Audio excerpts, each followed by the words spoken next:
Witam Was serdecznie. Bardzo się cieszę, że tak wiele osób podziela moją pasję w malarstwie. Nie zapominajcie kliknąć subskrybuj oraz dzwoneczek. Dzięki temu będziecie mieć dostarczane informacje o każdym nowym pojawiającym się filmie. Jeśli natomiast chcecie zostać moim patronem, będziecie dostawać często nowe filmy dotyczące szkolenia z malarstwa. Wystarczy rozwinąć opis na dole. Witam Was, moi drodzy, serdecznie. W dzisiejszym odcinku zmierzymy się z zimą. Malowaliśmy już kilka razy zimę, ale tym razem troszeczkę inna problematyka, inna tematyka. Dzisiaj pracujemy farbami akrylowymi na formacie płótna 50 na 60 cm. Oczywiście będą nam potrzebne zarówno pędzle nylonowe, płaskie, szczecinowe i oczywiście szpachelki. No i do tego jeszcze dojdzie nam gąbka, taka zwykła poparcie kuchenna gąbka, która również fantastycznie potrafi pracować. Tak naprawdę najważniejszym problemem dzisiaj, jaki chciałam poruszyć w tej pracy, tak abyście się mogli z tym zmierzyć, będzie różnorodny kolor odcieni śniegu w zależności od tego, co dzieje się na niebie. A na niebie dzisiaj pojawia się naprawdę piękne, różowe, żółte, białe światło. Daje ono niesamowity efekt ciepła, szczególnie na roślinności. Pojawia się również w różnych elementach odcieni śniegu. Zarówno chłodna kolorystyka, ponieważ na początku, jak zobaczycie, całe płótno było pokryte w zasadzie takim kolorem chłodnego błękitu, więc ta chłodna kolorystyka przebija się oczywiście tutaj gdzieniegdzie w cieniach, ale mnóstwo rzeczy pojawia się nam bardzo ciepłym w obrazie, takich, na które ma bezpośrednio wpływ bardzo silne tutaj ciepłe oświetlenie. Więc roślinność, która nam tutaj pojawi się na drugim przede wszystkim i pierwszym planie, będzie zbudowana właśnie z takiej kolorystyki. No i dzisiaj będę próbowała pokazać Wam, w jaki sposób zarówno od strony perspektywicznej namalować taki obraz, ale przede wszystkim skupimy się na bardzo ciekawej kolorystyce i łamaniu barw. To wszystko dzisiaj w naszym odcinku. Zapraszam Was serdecznie.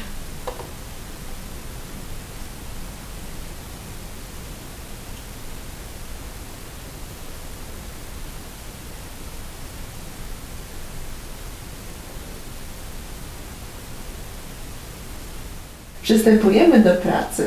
Będziemy wykonywać na początku linię horyzontu. Jak widzicie, blejtram formatu 50 na 60 cm został już pomalowany odpowiednim odcieniem tła.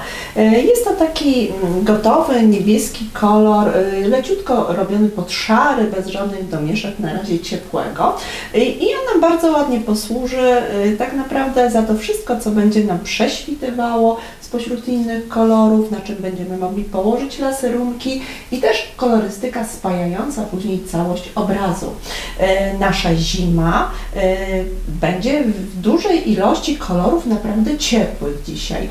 Zobaczcie, na palecie pojawiły mi się różnorodne barwy, zarówno chłodne, różne odcienie niebieskości, jest oczywiście czarny, jest taki bardzo ładny kolor turkus od razu zrobiony, gotowy. Jest też turkus dużo jaśniejszy, ale oprócz tego pojawiają się także róże, brązy, zgniłe zielenie, beż, taki bardzo blady żółty kolor, kolor cielisty, no i ciemny taki deep żółty, który też będzie takim mocnym wykończeniem dla roślinności, ponieważ chciałabym, żeby dzisiaj pojawiło się takie bardzo ładne połączenie obydwu gam, zarówno zimnej, jak i ciepłej. Pokażemy różne odcienie śniegu, ale pokażemy również dobre, ciepłe światło na roślinności, która również będzie nam się tutaj pojawiała w postaci drzew i krzewów.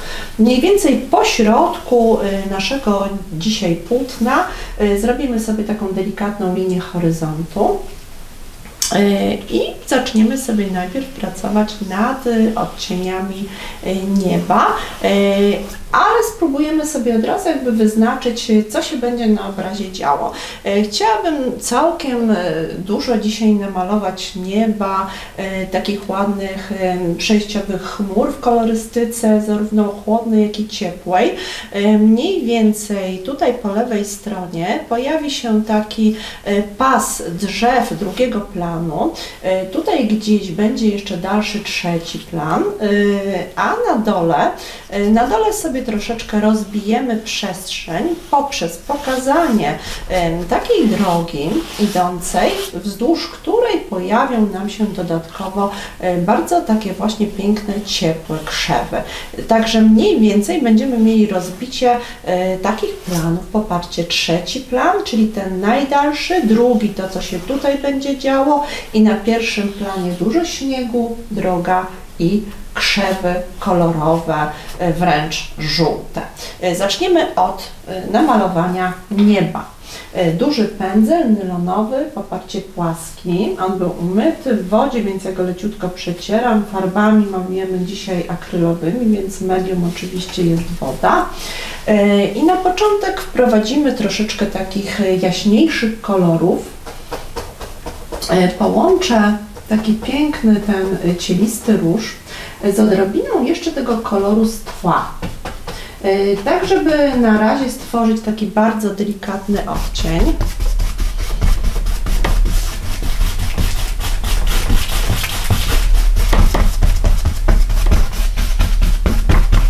Na razie wprowadzam tylko troszeczkę tej barwy, troszeczkę koloru. Wprowadzimy również trochę tego mocniejszego, czyli ciemniejszego różu, również połączonego na razie z tym błękitem chłodnym.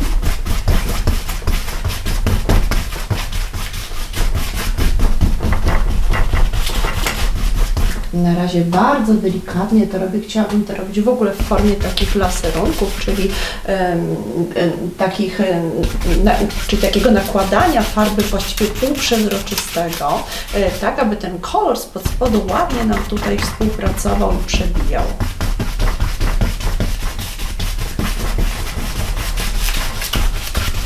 Troszeczkę nabieram wody, ponieważ to wszystko jest pod spodem suche, więc popatrzcie, jeżeli nabiorę wody, to tylko taką mgiełką delikatnie zakrywam kolor nieba, który jest naprawdę pod spodem. Dzięki temu uzyskuję takie bardzo subtelne, bardzo delikatne laserunki. Zejdę oczywiście tutaj troszeczkę niżej, bo pomimo tego, że pojawi mi się warstwa drzew, gdzieś te kolory muszą w sposób naturalny między drzewami się pojawiać i światło musi przebijać również.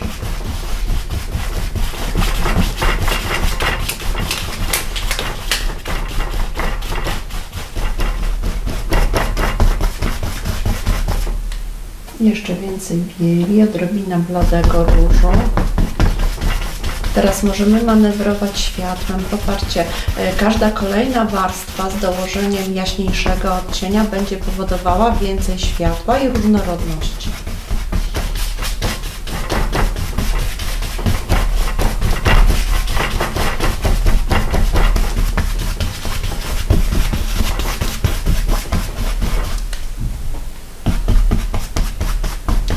Dokładam bieli, tak aby móc użyć odrobinę bardzo bladej żółci. Dzięki temu nie zazieleni mi się. Gdybym położyła laserunek bezpośrednio na błękit, gdzieś by odbijało odcienie zieleni, no a tego chciałabym oczywiście uniknąć na niego.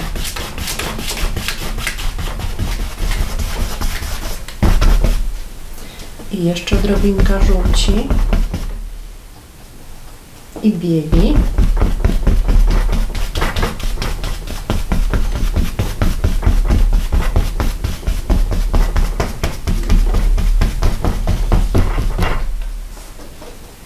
Troszeczkę różą.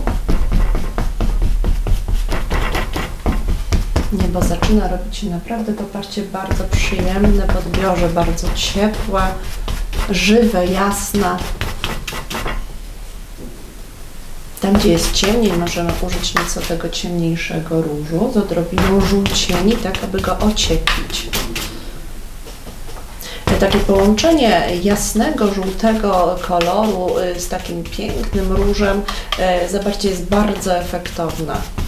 Ono nie wchodzi nam ani w fiolet, ani w zieleń, tylko stwarza wrażenie takiego bardzo naturalnego, jakiegoś ciepłego odcienia nieba.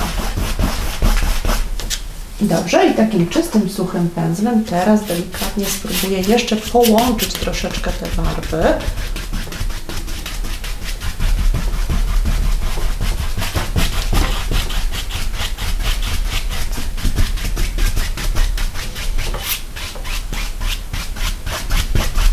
Dobrze, wprowadzę sobie teraz tym drugim pędzlem troszeczkę odcieni błękitów, czyli tego koloru, który był pod spodem, ale również nieco jaśniejszego.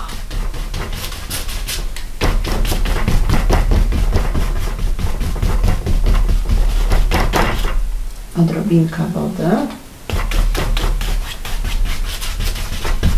aby kolory mogły troszeczkę przenikać się nawzajem.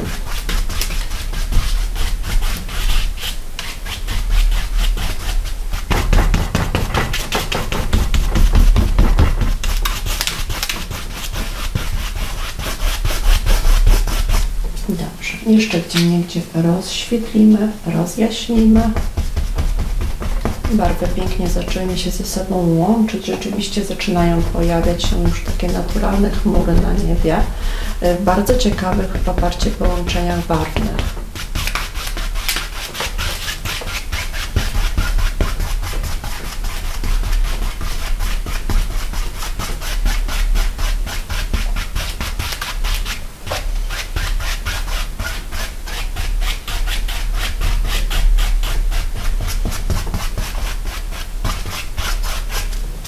I dobrze, spróbuję popracować sobie troszeczkę, popatrzcie, takim pędzlem. To jest taki szczecinowy pędzel, ale zupełnie syntetyczny, ścięty zupełnie na płasko i myślę, że w ciekawy sposób również można pokazać właśnie takim pędzlem chociażby samą strukturę delikatnych, pierzastych chmur.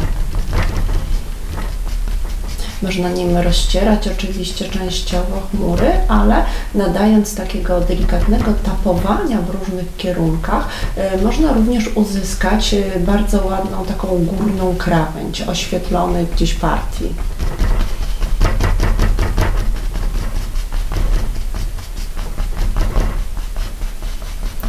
Oczywiście należy nim manewrować w różnych kierunkach, tak aby nie wpaść troszeczkę w takie sidła tego kwadratu, bo sam kształt niestety jest dosyć kanciasty, no i niekoniecznie pasuje nam to do samego kształtu chmur, więc pamiętajcie o takich manewrach w różnych kierunkach, pracując tego typu pędzlami przy malowaniu chmur.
Mnóstwo pięknych odcieni zaczyna się pojawiać na tym jakże świetlistym kolorze nieba.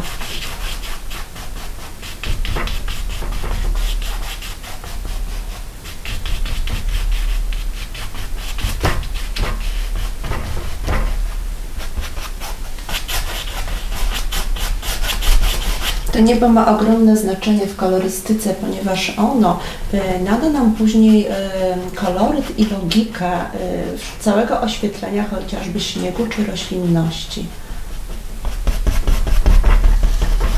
Tutaj pojawią się drzewa i chciałabym też jeszcze, aby pomiędzy tymi drzewami prześwitywał taki piękny, ciepły róż. Dla lepszego efektu jeszcze dodaję odrobinę tej bardzo jasnej żółci.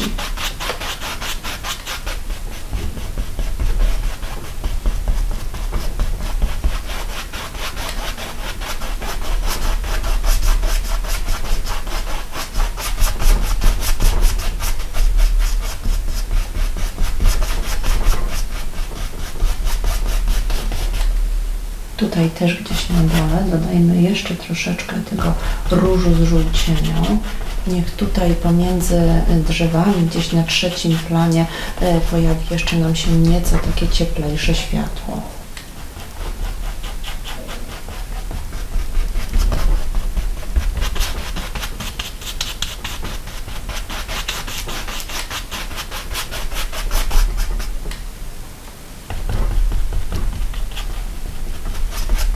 Dobrze, moi kochani, teraz, kiedy mamy już w zasadzie niebo zrobione, przystąpimy do pracy nad trzecim planem, czyli chciałabym, żeby tutaj, po prawej stronie, pojawił się jakiś taki las w oddali, który musi być podobny nieco do nieba, takiej kolorystyce generalnie błękitnej, może z odrobiną różu, który nam się tutaj gdzieś pojawił, z odrobiną czerni i brązu. Chciałabym nieco przełamać również te kolory.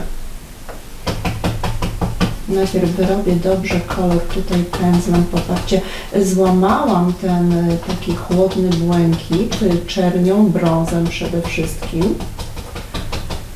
I zaraz sprawdzimy, jak on się tutaj znajdzie na naszym płótnie. Myślę, że dobrze, dlatego że doskonale współgra z kolorystyką zarówno błękitów, jak i został przełamany lekkim ciepłem. Więc teraz na tle tego naszego pięknego nieba spróbujemy stworzyć sobie takim delikatnym tapowaniem gdzieś tam drzewa, które będą tylko przebijały się w zasadzie w trzecim planie.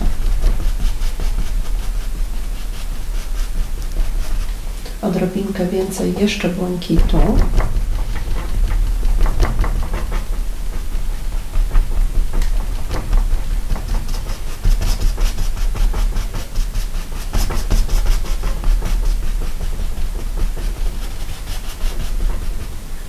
Na górze nieco jaśniej możemy dodać kapeczkę tego różu, nawet z odrobiną bieli.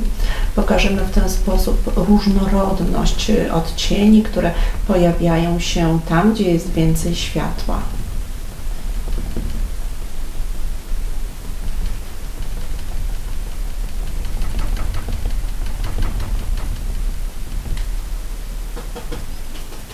Odrobina również żółci i różu, które pojawiły nam się tutaj, mają pełne prawo pojawić się również przy świtach tych drzew.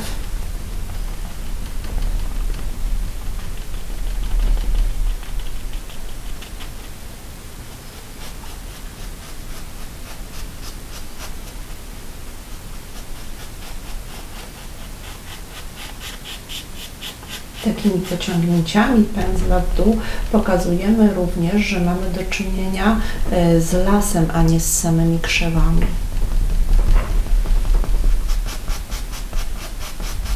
I tak mniej więcej do tego miejsca, czyli troszeczkę jakby za połową, możemy teraz użyć jeszcze innego rodzaju, po prostu już pędzla szczecinowego, żeby troszeczkę zmienić również w niektórych miejscach samą strukturę.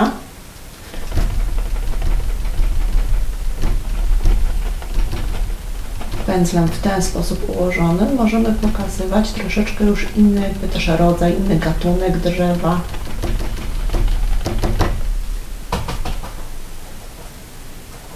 Dobierzemy troszeczkę farby.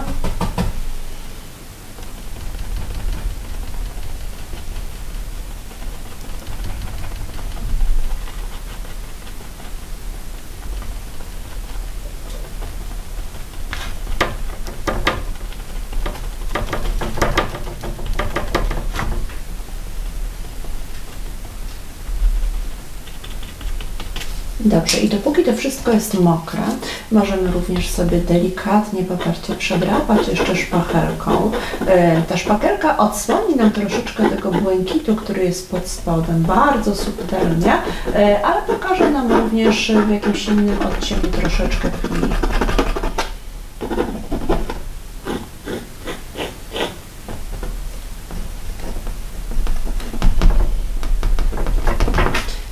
Teraz tutaj na samym dole powinno być nieco ciemniej, więc odrobina turkusu, odrobina czerni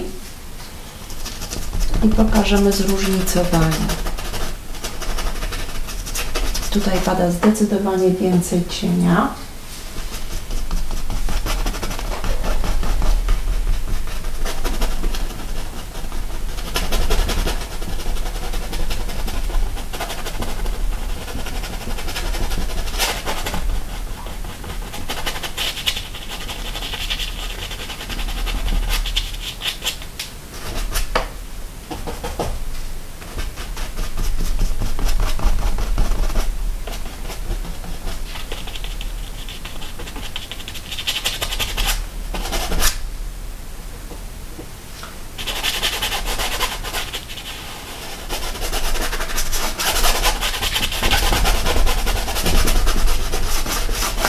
Delikatna mgiełka, bo mamy do czynienia oczywiście z tym trzecim planem. Tutaj lądu, oczywiście to będzie jeszcze rozjaśnione, bo mamy przecież do czynienia ze śniegiem.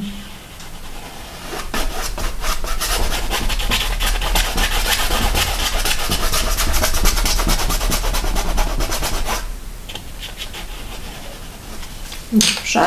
I jeszcze troszeczkę rozjaśnienia tym pędzlem poprzednim, szczecinowym.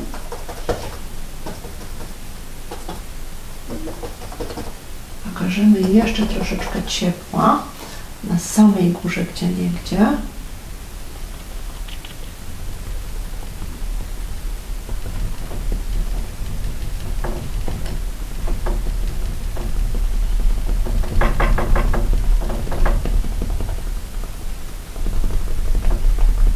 Poparcie w różnych kierunkach. Jest to całkiem spory pędzel, ale on daje nam takie piękne rozdrobnienie tych takich drobnych elementów pokazujących tapowania gdzieś tam lasu w oddali tego trzeciego planu.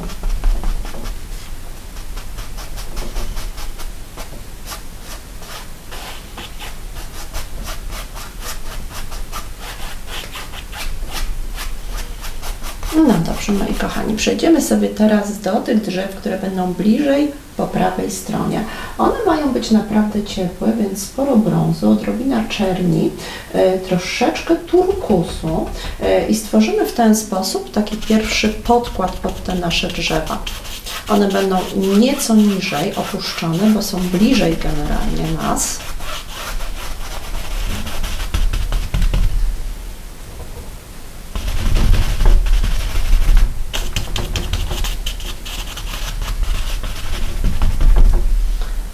Ten turkus fantastycznie, popatrzcie, współgra z brązami. Ten pierwszy podkład powinien być naprawdę taki dosyć ciemny, ponieważ musi nam ładnie kontrastować z tymi wszechogarniającymi nas tutaj bielami, ciepłami, odcieniami śniegu.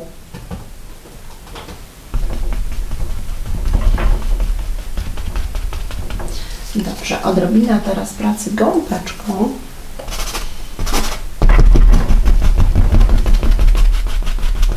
Rozproszymy sobie nieco całą tą plamę. Dodamy odrobinę tych błękitów, które się pojawiły tutaj wcześniej w tle. Nada nam to takiego dodatkowego, pięknego, ciekawego światła.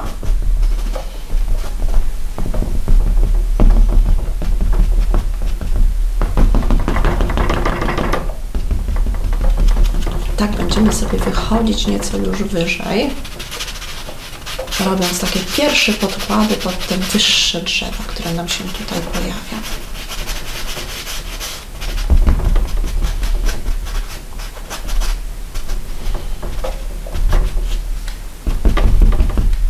Odrobinę brązów teraz ciepłych koniecznie musi się nam tutaj pojawić.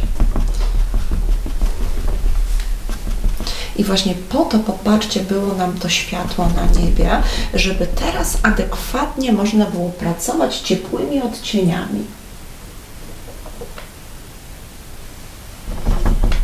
Czyli brązy, czyli sepie, sieny w tym momencie, odrobinę takich właśnie jakichś pomarańczowych nawet odcieni, które tutaj nam zaczną wchodzić, tej żółci.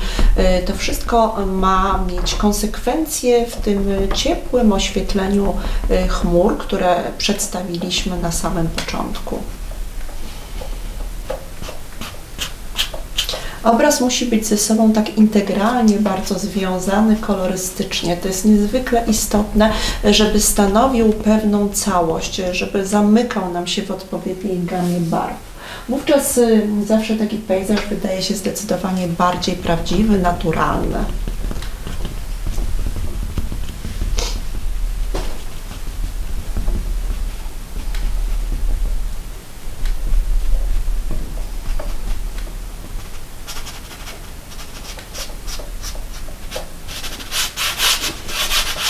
Od razu troszeczkę odcieni tutaj takich ciepłych również rzucę w stronę tego śniegu, który nam się tutaj będzie pojawiał.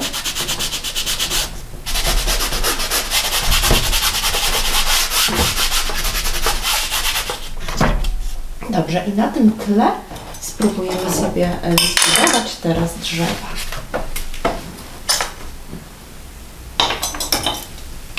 Dobrze, mały pędzelek kałamek maczamy w wodzie, troszeczkę ciemnej farby, czyli koloru ciemnego brązu z odrobiną czerni, sporo wody i spróbuję sobie teraz troszeczkę, popatrzcie ile mam pędzli naraz w ręku, muszę sobie troszeczkę zrobić tutaj miejsce i porządek.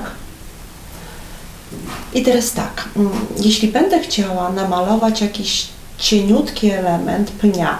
Zawsze ta ręka może drgnąć i bardzo trudno jest zrobić równą linię. Dlatego warto jest sobie gdzieś zawsze położyć z boku mały palec i w ten sposób, popatrzcie, trzymając kałanek, naprawdę ja tutaj robię sobie podpórkę i dużo łatwiej jest mi w tym momencie szkicować dokładnie to, co chcę. Czyli jakieś naprawdę delikatne, cieniutkie elementy.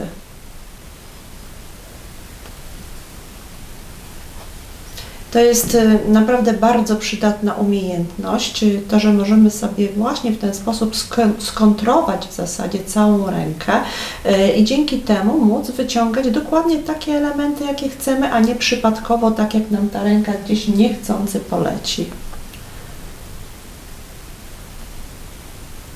Tworzę sobie na początku takie bardziej wyraziste, poparcie pnie, na których będę budowała dopiero drzewo. I tak kilka takich drzewek, które pojawią się spośród jakichś tutaj jeszcze dodatkowych krzaków, zarośli. Nie wszędzie oczywiście mogę tą rękę położyć, bo niektóre miejsca są bardzo mokre. W takich sytuacjach, kiedy sobie nie radzimy, można sobie oczywiście podsuszyć, bo akryle bardzo szybko wysychają. Suszarką możemy to zawsze zrobić i oczywiście pomagać sobie nadal tym palcem małym podpierającym.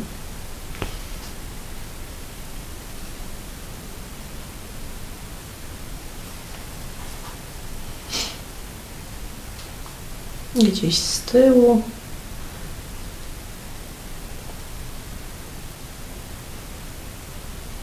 Tak, sama gąbka, którą tutaj wcześniej pracowałam, ona już mi jak gdyby stworzyła, popatrzcie, takie wrażenie podkładu samej wielkości drzew, więc teraz no, dużo łatwiej jest jak gdyby już pracować, bo widzimy mniej więcej, co tutaj się dzieje, jak cały układ, kompozycję tych drzew sobie rozplanować ładnie.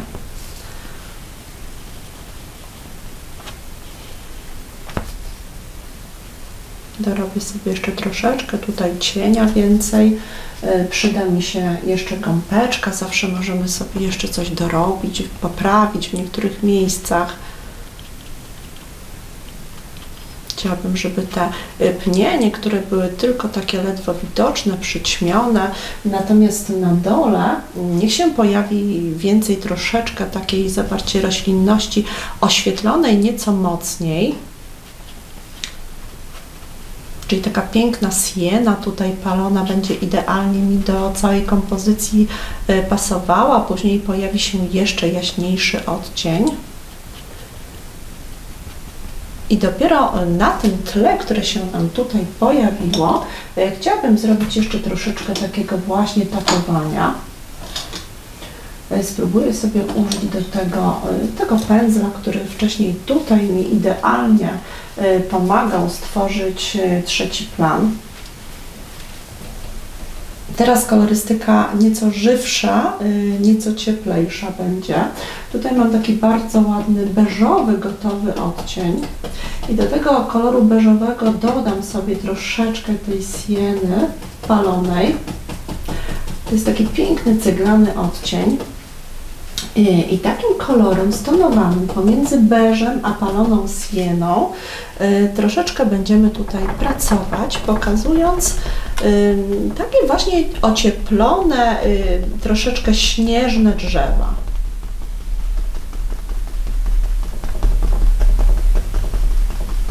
Chciałabym, żeby to tapowanie, poparcie wychodziło poza oczywiście obręb tych zarysów gąbkowych. Będzie zdecydowanie to naturalniej wyglądało.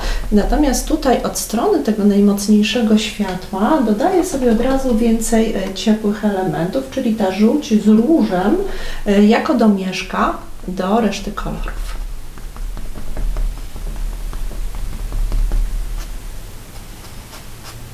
Możemy sobie tak delikatnie, leciutko przejechać pędzlem w dół. Pokażemy w ten sposób też bardzo jakby strukturę ciekawą tego drzewa.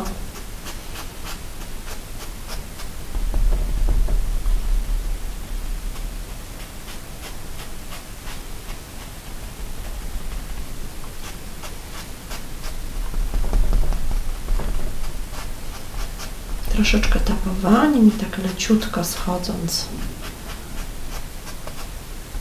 Jest takie trochę wręcz bajkowe dzięki takiemu zabiegowi.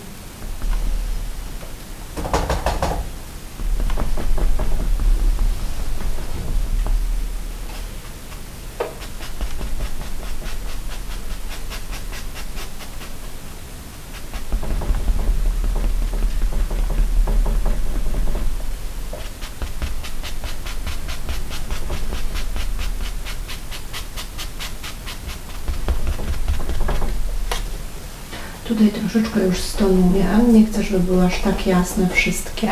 Niech najjaśniejsze będą te, które są najbardziej nastawione na te ciepłe promienie. Natomiast te niech będą ciepławe, ale już takie troszeczkę delikatniejsze w odcieniu. Zobaczcie, jak cudownie współgrają ze sobą te właśnie delikatne odcienie brązów i te niebieskie, szare, chłodne kolory, które przebijają gdzieś nam z dołu.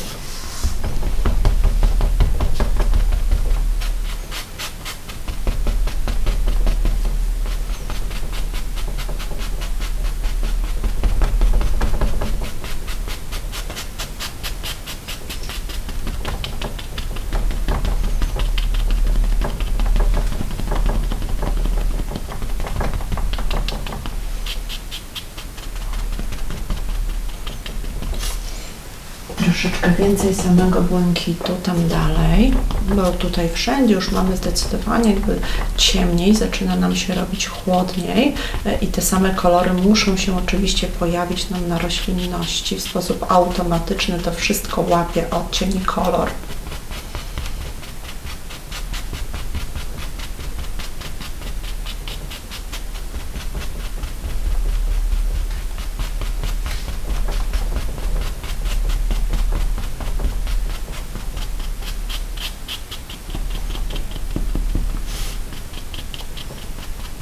No i tutaj dół, pod drzewami pojawiają się krzaki, które również mają przepiękne, ciekawe odcienia.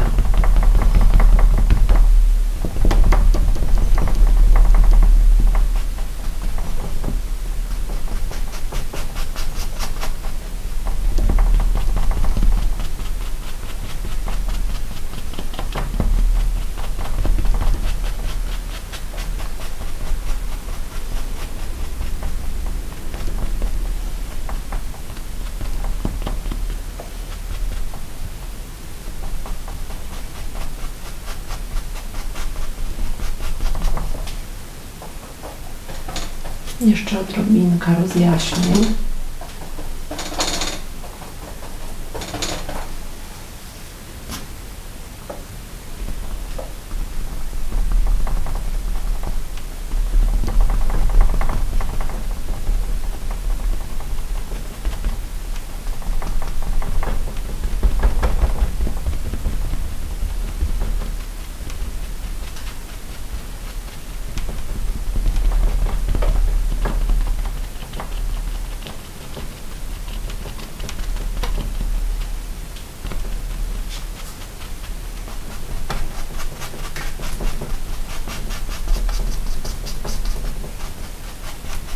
Zobaczcie, zarówno takim pędzlem możemy doskonale malować tapowania, korony drzew, jak i jakieś trawy wystające również. Wszystko zależy od tego, w jaki sposób będziemy poruszać pędzlem.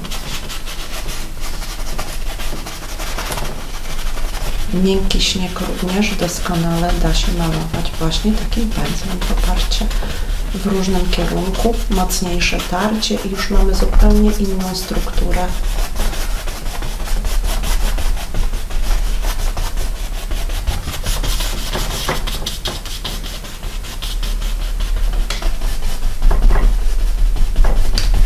Pierwszy ciepły podkład pod krzaki.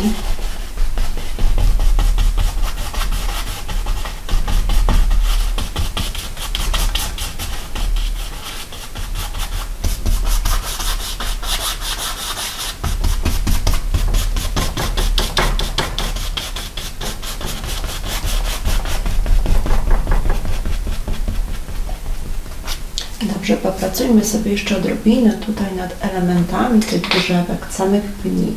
Odrobinę więcej brązu ciepłego, ale ciemnego.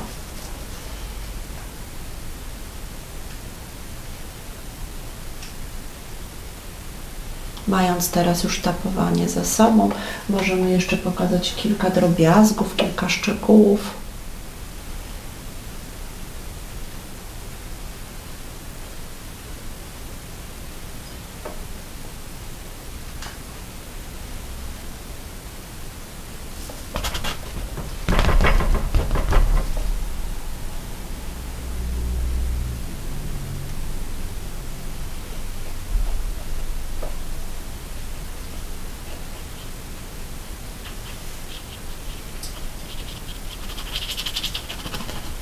Możemy również podciemnić nieco parę elementów tutaj na samym dole.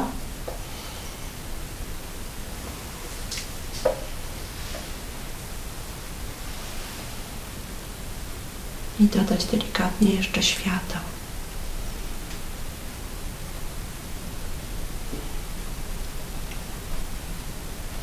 Pięknie zbudował nam się cały tutaj ten drugi plan.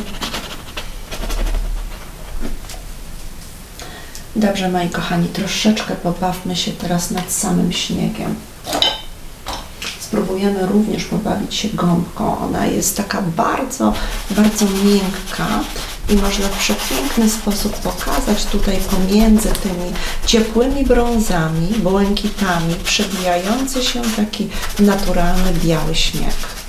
Przepięknie zresztą będzie oświetlał i rozbłyśnie nam tak naprawdę cały nasz krajobraz tym pięknym światłem. W zależności od tego, jak mocno przyciskam gąbkę, poparcie i ile tak naprawdę farby jest na tej gąbce, mogę w bardzo różnorodny sposób manewrować tak naprawdę kolorem. Niebieski kolor, który mi przebija pod spodem, tworzy fantastyczne od razu cienie.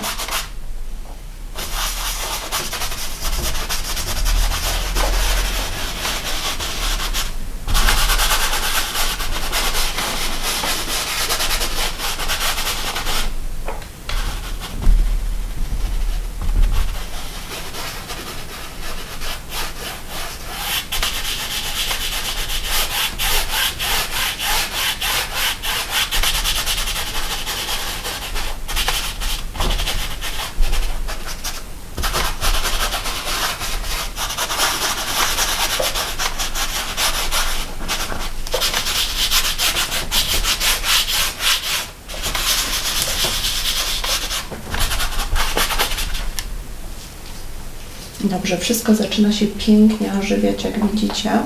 Popracujemy sobie jeszcze większą ilością troszeczkę farby, nakładając sobie właśnie tym szczeciniakiem jeszcze troszeczkę bieli. Odrobina tej ciepłej farby, która mi pozostała na szczeciniaku, pozostawia również bardzo ciekawe jeszcze inne odcienie.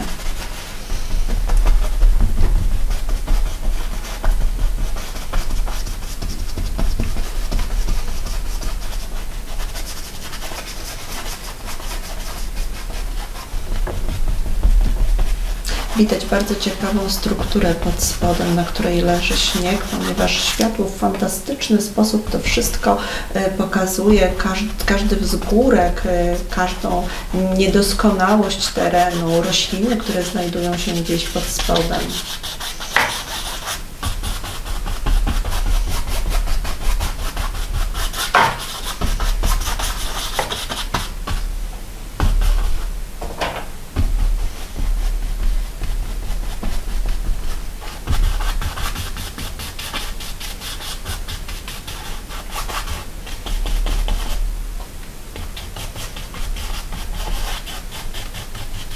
Pokazujemy w tym obrazie wiele pięknych, ciepłych odcieni na śniegu i w jaki sposób śnieg zachowuje się zarówno przy ciepłym oświetleniu, jak i przy chłodnych odcieniach samych cieni rzucanych przez rośliny.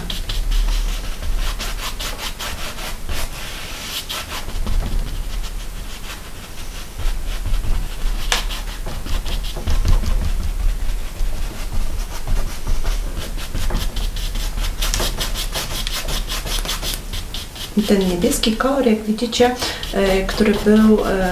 którym było potraktowane całe tło na początku, fantastycznie nam tutaj współpracuje ze wszystkimi innymi barwami i tak naprawdę spaja nam całość w odpowiedni sposób.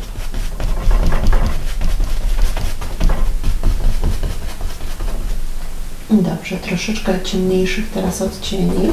Fantastycznie będzie na pewno tutaj współgrał ten kolor turkusu, pokazując nam w wielu miejscach piękną głębię.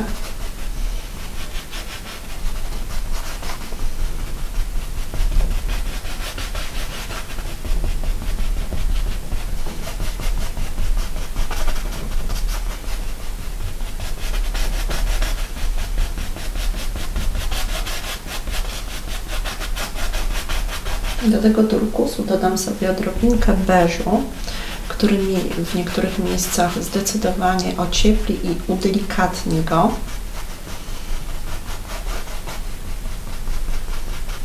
I odrobinę ciemnego brązu.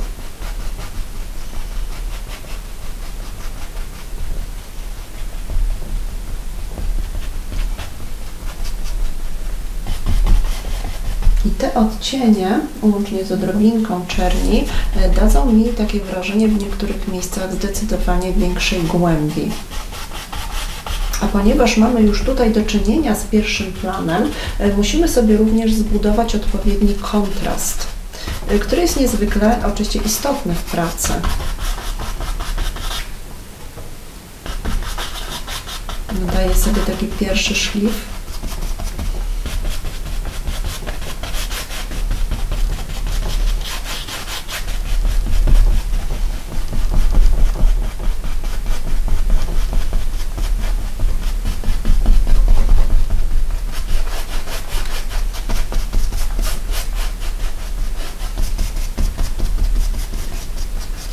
Powoli zaczyna mi się kształtować droga, którą chcę pokazać w bardzo ładnej tutaj perspektywie, z krzakami, które znajdą się głównie po tej stronie, ale i pod tą partią drzew drugiego planu.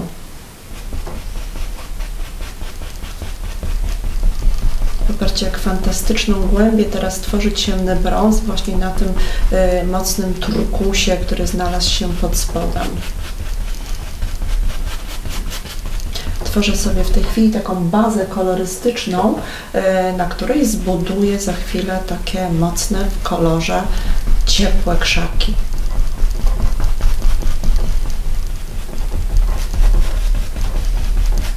To jest bardzo ciekawe połączenie właśnie dwóch gam barwnych, tej ciepłej i zimnej, o której mówiłam Wam na samym początku.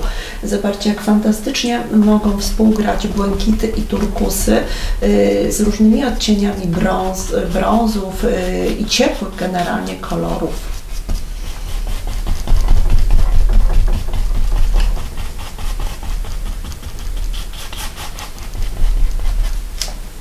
Dobrze, teraz zbudujemy sobie to, o czym mówiłam od samego początku, czyli takie naprawdę piękne, mocne, ciepłe krzewy.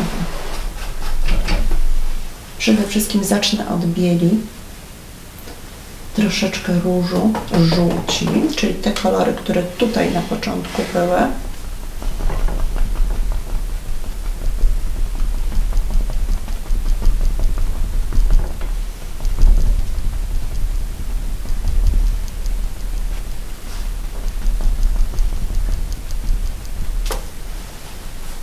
I teraz dodamy sobie tych mocnych, naprawdę mocnych barw.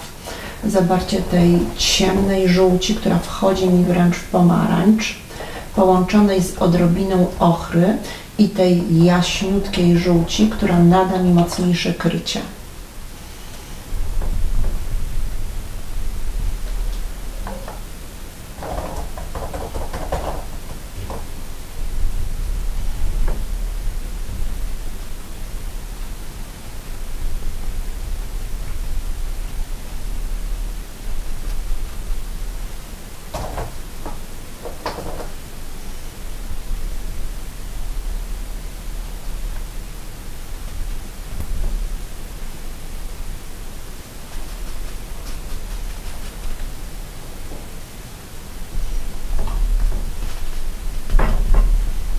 Muszę nałożyć na początek sporo farby, tak żeby te kolory nie prześwitywały, bo nie będą wtedy intensywne.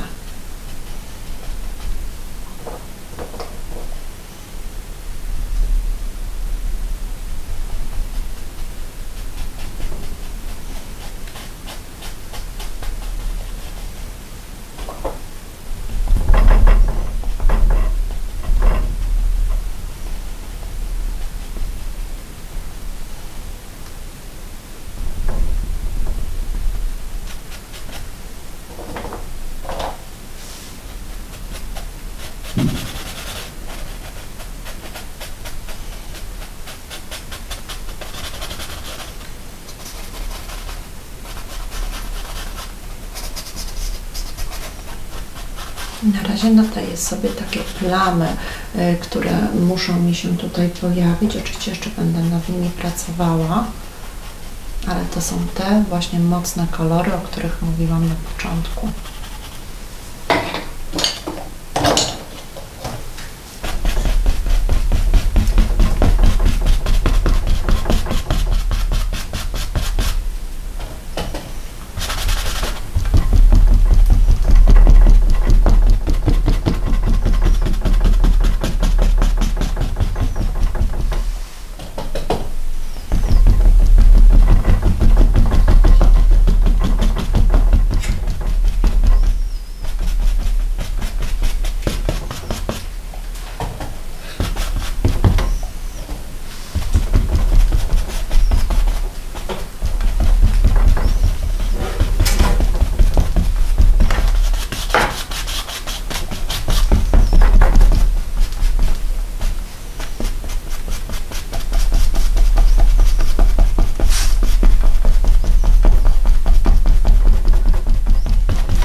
Samą gąbeczką teraz będę zmieniała nieco strukturę tej roślinności.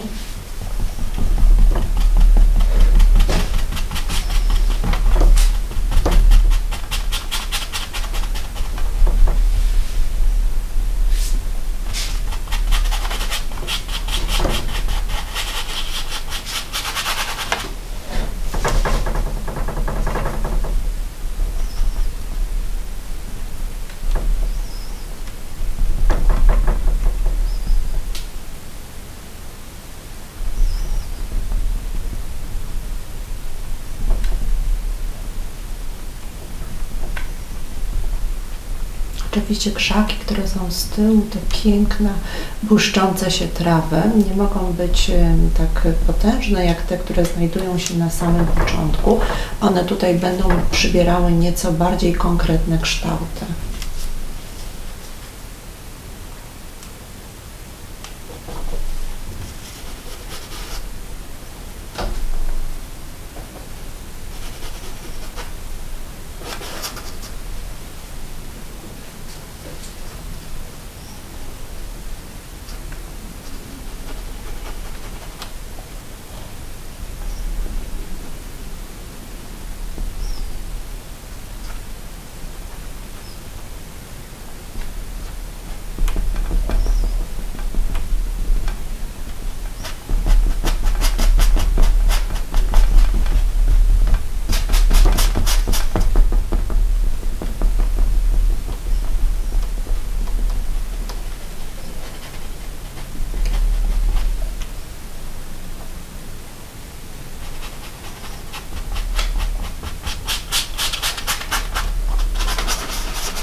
Dobrze, teraz troszeczkę popracujemy sobie szpachałką. Zrobimy taki rzadki kolor pomiędzy ciemnym brązem, troszeczkę czernią i spróbujemy sobie powprowadzać nieco takiej typowej struktury właśnie krzaków, krzewów, gdzieś wystających patyków, tak aby widać było, że mamy na pewno do czynności z jakimiś krzewami.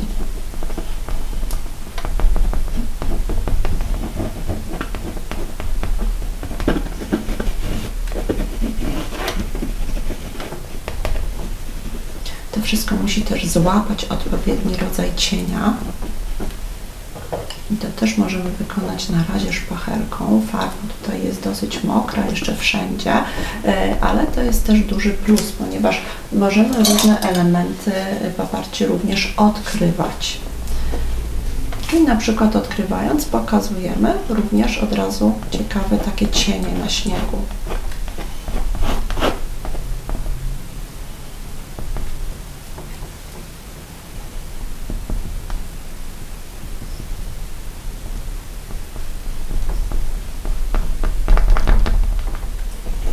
I to samo tutaj po drugiej stronie.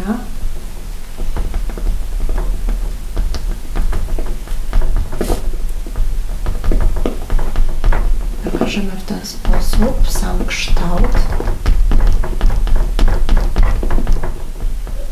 Że to jest po prostu taka pięknie błyszcząca się w takim odcieniu roślinność.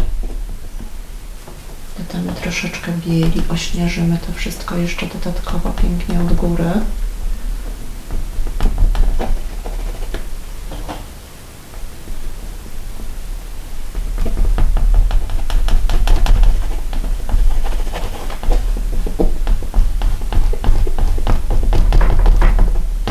No i im niżej, tym oczywiście więcej będzie, popatrzcie, tych gałęzi wystających, tych pokazanych właśnie różnych elementów roślin.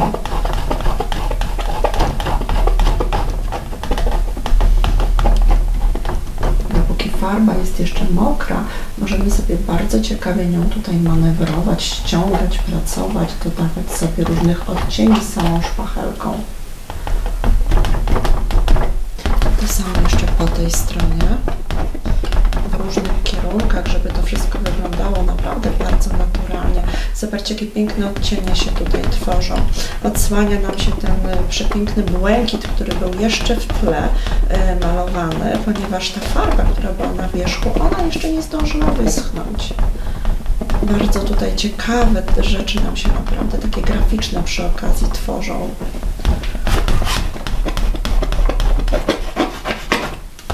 No i to samo jeszcze tutaj spróbujemy. Ta praca musi być dosyć taka, zobaczcie, szybka i intensywna. Niektóre miejsca trzeba mocno naprawdę tak przepracować. Potrzebujemy troszeczkę siły do tego.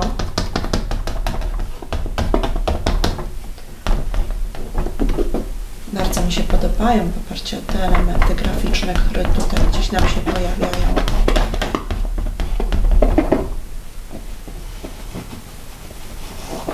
Możemy jeszcze odpowiednio tą szpachelką również wymanewrować troszeczkę tutaj takich nierówności terenu i zarazem popatrzcie takich pięknych, bardzo ciekawych cieni. Dobrze. Trochę wymaga to pracy, moi kochani. Czasami aż ręka boli, ale czasami warto jest się poświęcić dla odpowiedniego efektu. Troszeczkę takich trawek, bardzo jeszcze cienkich. Chciałabym, żeby tutaj nieco ciemniej się również pojawiło, ponieważ, tak jak już mówiłam, mamy tutaj do czynienia naprawdę z tym pierwszym planem. A jak pierwszy plan, to oczywiście i silniejsze kontrasty, więc warto jest gdzieś na tym pierwszym planie pokazać troszeczkę takiego więcej szczegółu.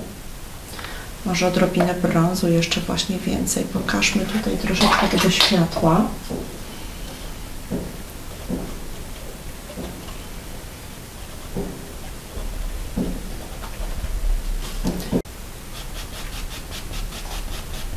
Na pierwszym planie warto jest pokazać troszeczkę więcej cienia.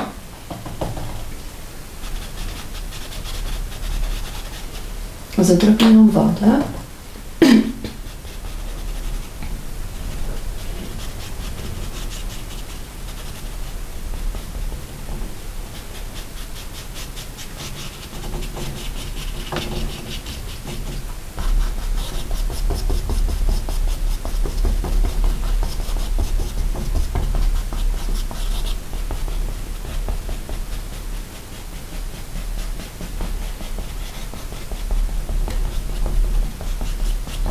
Warstwy, kochani, nam bardzo szybko schną, więc możemy sobie swobodnie tutaj pracować.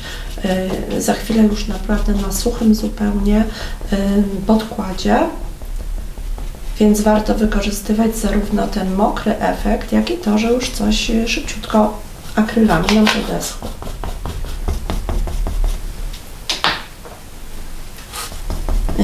W farbach właśnie akrylowych doskonałe jest to, że możemy pracować mnóstwem przeróżnych technik, dzięki temu, że właśnie te warstwy w takim tempie schną. Nie musimy czekać, tak jak przy farbach olejnych, często aż wyschnie cała kolejna warstwa, co oczywiście trwa i trwa czasami całe tygodnie.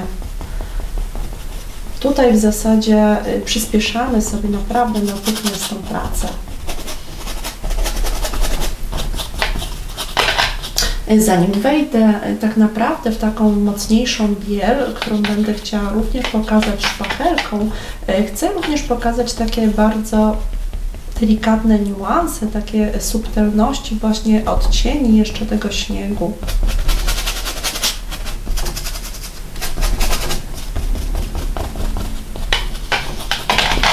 Nawet tak odrobinę akwarelowo pojada. Czyli z większą ilością, popatrzcie, wody mogę naprawdę fantastycznie manewrować sobie tak naprawdę różnymi, teraz ciemnymi jeszcze odcieniami.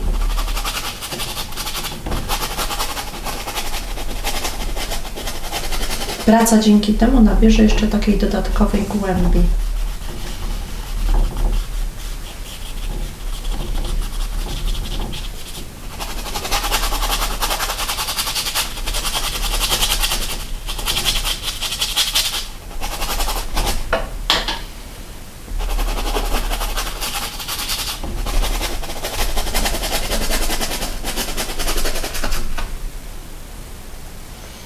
Pracuję sobie na razie brązami, takimi lekko przyciemnionymi, gdzieniegdzie nawet czernią.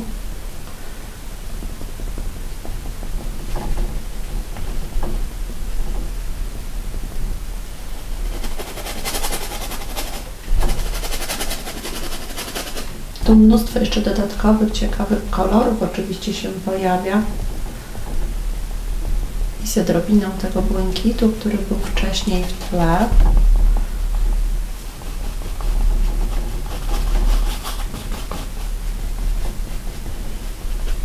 Śnieg pozostawia przepiękne takie odcienie w cieniach właśnie różnego rodzaju chłodnych, takich charakterystycznych również błękitów.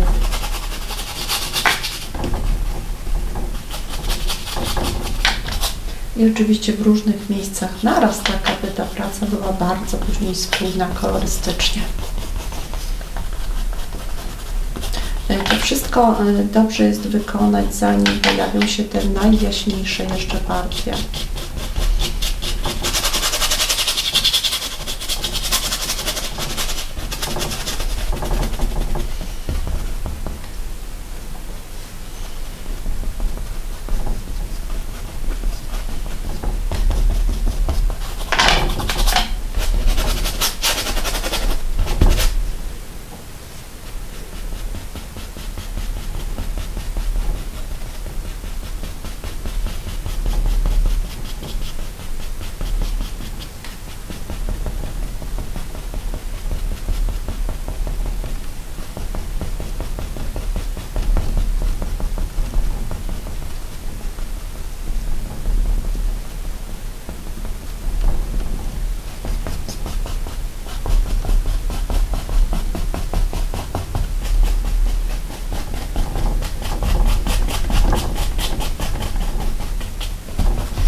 Dobrze, troszeczkę teraz szpachelki. Może być taka szpachelka na razie mniejsza. Spróbuję teraz dołożyć troszeczkę takiego naprawdę białego śniegu gdzieniegdzie.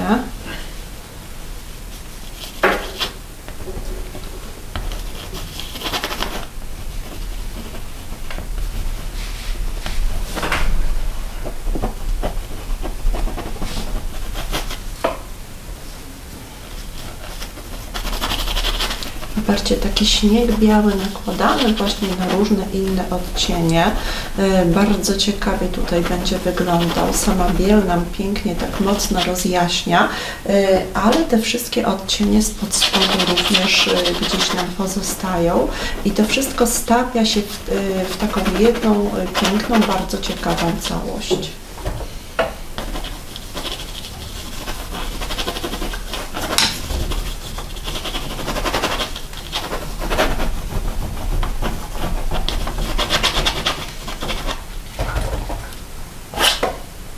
Tutaj damy zdecydowanie więcej takiej bieli.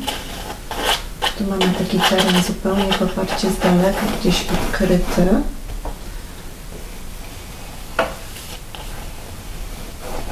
Ale śnieg oczywiście przybiera tutaj też ciepłe kolory w związku z tym, co się dzieje na niebie. W niektórych miejscach możemy go nawet wygładzić w taki sposób.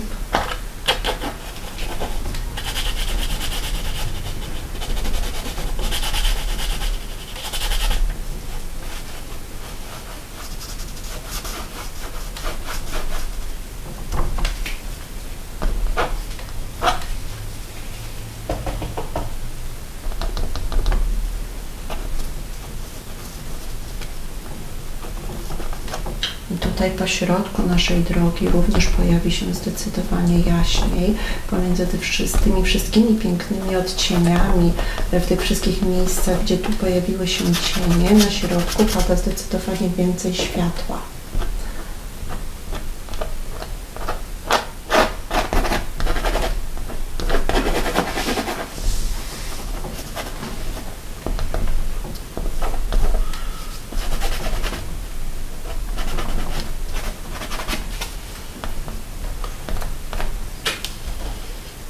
Obraz zaczyna tworzyć się naprawdę taki świetlisty,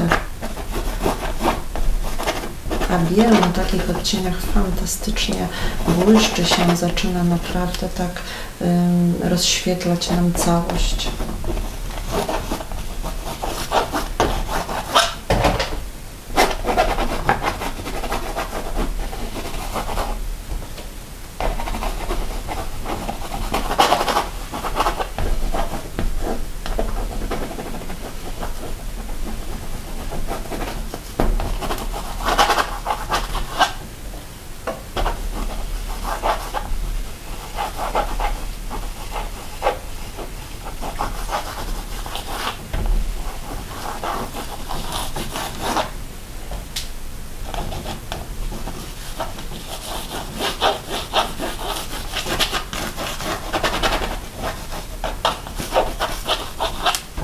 Możemy gdzieniegdzie jeszcze przemazać to parcie, szczególnie tutaj w dolnych częściach tą biel, tak aby była jeszcze taka bardziej wygładzona w niektórych miejscach. Takim szerokim, dużym pędzlem. Za chwilę będziemy go używać do takiego bardzo ciekawego tapowania roślin.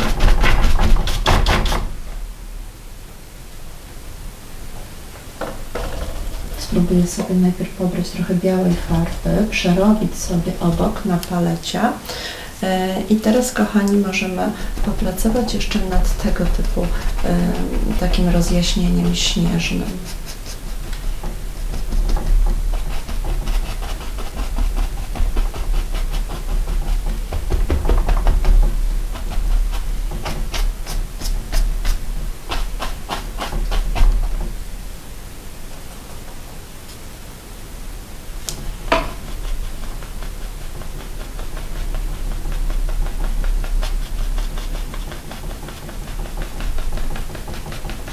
Możemy w ten sposób pokazać pięknie, naprawdę ośnieżone właśnie trawy chociażby.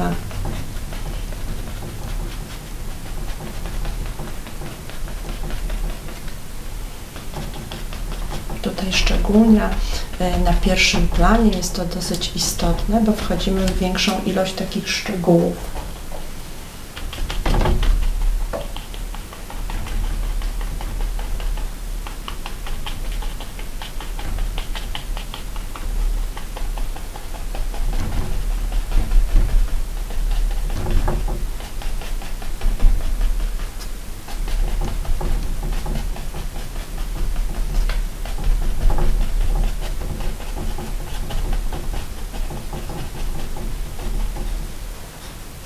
Farby na pędzlu powinno być wtedy całkiem sporo.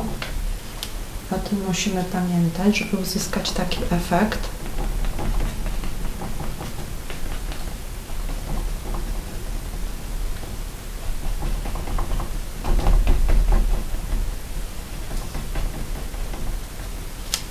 I mniejszym takim pędzlem szczecinowym odrobinę tego, co jest tutaj z tyłu, on będzie taki bardziej precyzyjny.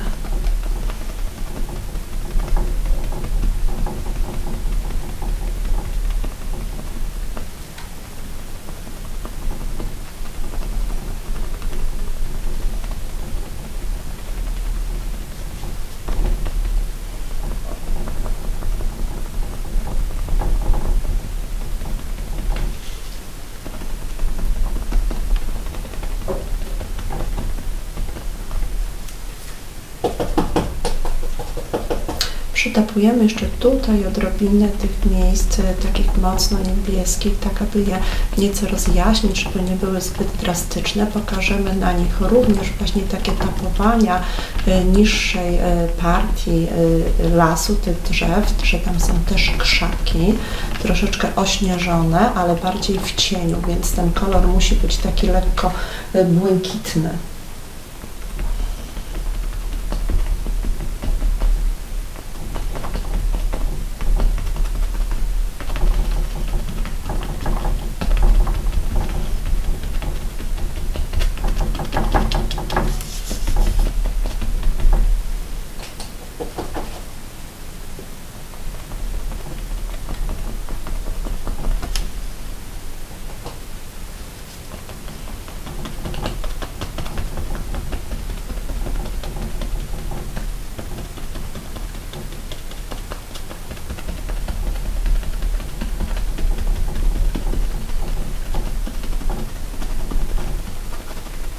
Nanosząc tego typu ośnieżenia, staram się manewrować paparcie ręką takimi łukami, nadając od razu odpowiedni kształt roślinom.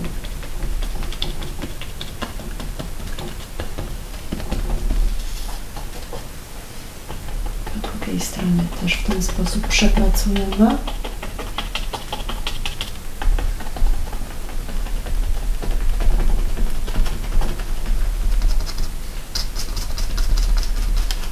Tam jest już naprawdę daleko, więc powinno mi to delikatnie wręcz zanikać.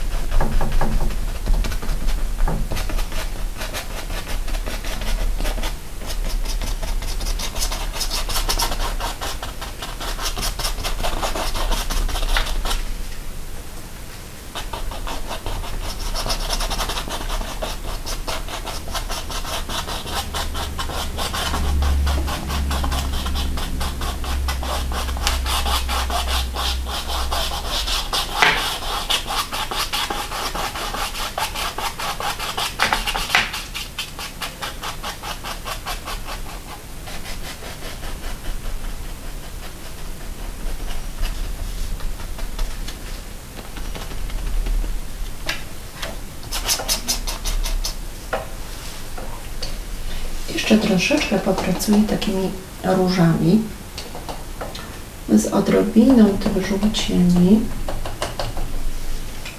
Pokażemy jeszcze troszeczkę więcej tutaj światła.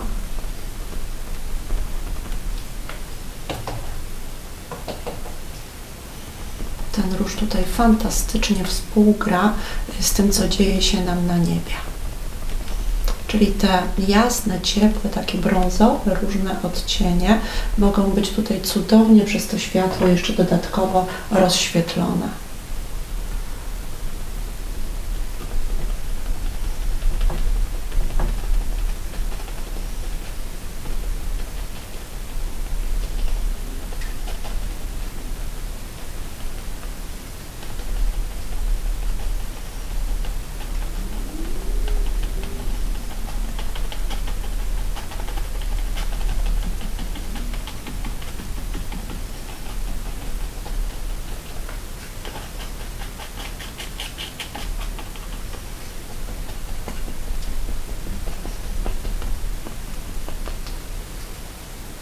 Troszeczkę jeszcze tych brązów z rudościami dajmy tutaj pod spodem.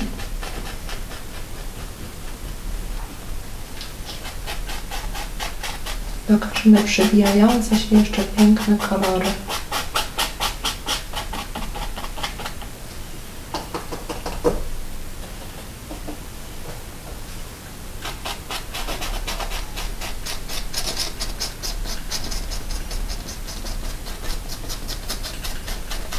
To samo tutaj troszeczkę tych ciemniejszych jeszcze spod spodu łodyżek tych wystających traw nam wystaje nieco ciemniejszych. I odrobina czerni, jeszcze turkusu w cieniu.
I to wszystko pokryte oczywiście śniegiem.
Jeszcze czystym pędzlem, odrobiną bieli.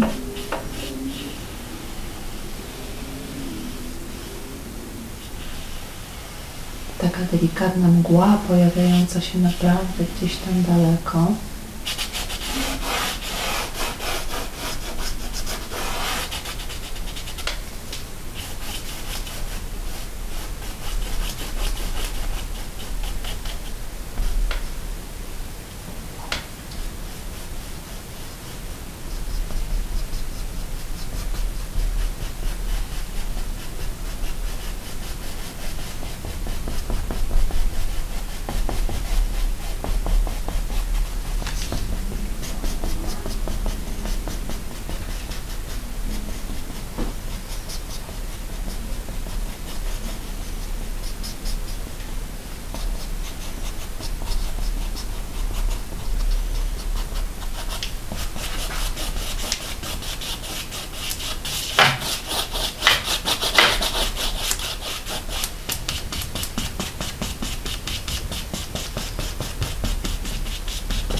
Jeszcze parę takich dosłownie drobiazgów na wykończenie i myślę, że powoli będziemy kończyć naszą pracę.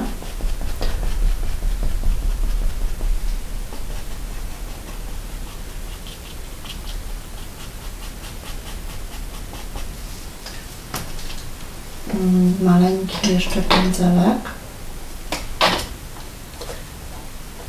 Na pierwszym planie parę takich drobnych jakichś elementów pokazujących szczegóły tego, co jest bardzo blisko nas. Kilka drobnych trawek.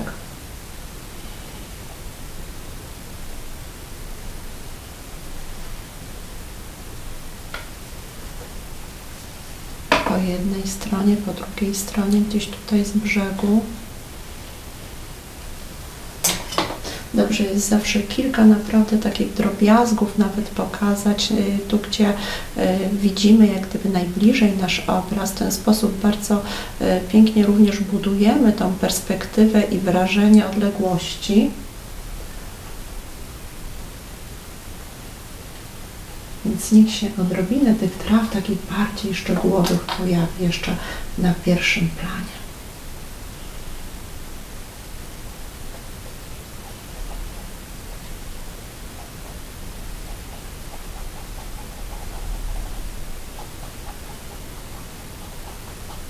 One dalej oczywiście nie mają już racji bytu, ponieważ jest dosyć duża przecież odległość między nami a tym, co widzimy tutaj dalej, więc one tutaj sobie oczywiście zanikają, natomiast tutaj jeszcze pojawiają nam się.